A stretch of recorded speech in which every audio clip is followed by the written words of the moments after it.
Geografi adalah ilmu yang mempelajari tentang lokasi, fenomena alam, serta hubungan dan interaksi antara manusia dengan lingkungan di permukaan bumi.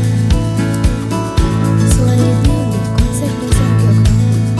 Lokasi, tempat suatu fenomena terbagi lokasi absolut dan relatif. Jarak, hubungan jarak antar tempat, keterjangkauan, kemudahan akses antar tempat. Morfologi, bentuk permukaan bumi. Polarisasi, penyebaran kelompok. Aglomerasi, pemusatan aktivitas di suatu tempat. C. Pendekatan geografi. Pendekatan ke ruangan, menganalisis distribusi fenomena di ruang. Pendekatan ekologi, mengkaji interaksi manusia dengan lingkungan. Pendekatan kompleks wilayah, membandingkan karakteristik antar wilayah. D. Objek studi geografi. Yang pertama, objek material, fenomena fisik, benda alam, dan sosial kegiatan manusia. Yang kedua, objek formal, cara pandang geografi, yaitu hubungan interaksi antar fenomena. E. Prinsip-prinsip geografi.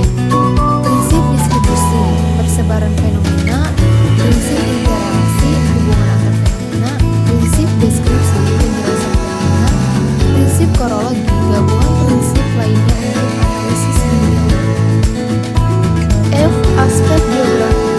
Aspek fisik, unsur-unsur alam seperti iklim, tanah, air, dan flora fauna.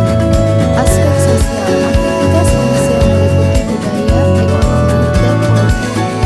Selanjutnya materi kedua, prinsip geografi. Pengertian prinsip geografi. Prinsip geografi adalah dasar yang digunakan untuk menganalisis dan memahami berbagai fenomena. D. 4 prinsip geografi. Yang pertama, prinsip distribusi atau persebaran. Prinsip ini menjelaskan pola penyebaran fenomena di permukaan bumi, baik fenomena alam seperti gunung, sungai, dan hutan. Contohnya, persebaran curah hujan di Indonesia tidak merata antara wilayah barat dan timur.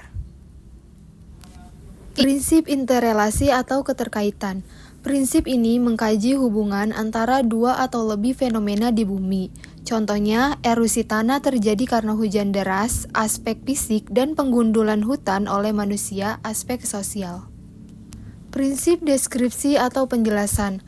Prinsip ini memberikan penjelasan tentang fenomena yang dianalisis, baik melalui kata-kata, tabel, diagram, peta, atau grafik. Contohnya, penjelasan mengenai bencana banjir disertai dengan peta, lokasi, dan grafik curah hujan. Prinsip korologi atau gabungan.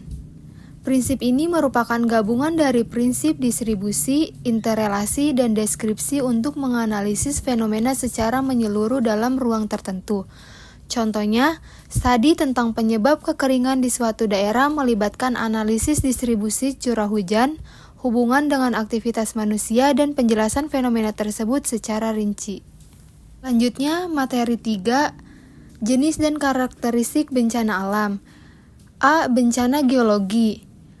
Gempa bumi, getaran yang disebabkan oleh pergeseran lapisan bumi. Letusan gunung berapi, aktivitas vulkanik yang mengeluarkan lava, gas, dan abu. Longsor, pergerakan massa tanah yang menuruni lereng akibat pelapukan atau gempa. B. Bencana hidrometeorologi. Banjir, peningkatan debit air yang menggenangi wilayah. Tsunami, gelombang laut besar yang disebabkan oleh gempa bawah laut.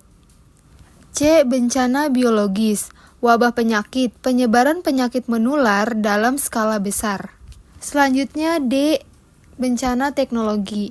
Kebakaran industri. Kebakaran akibat kecelakaan di industri atau pabrik. Terima kasih sudah menonton. Semangat belajar.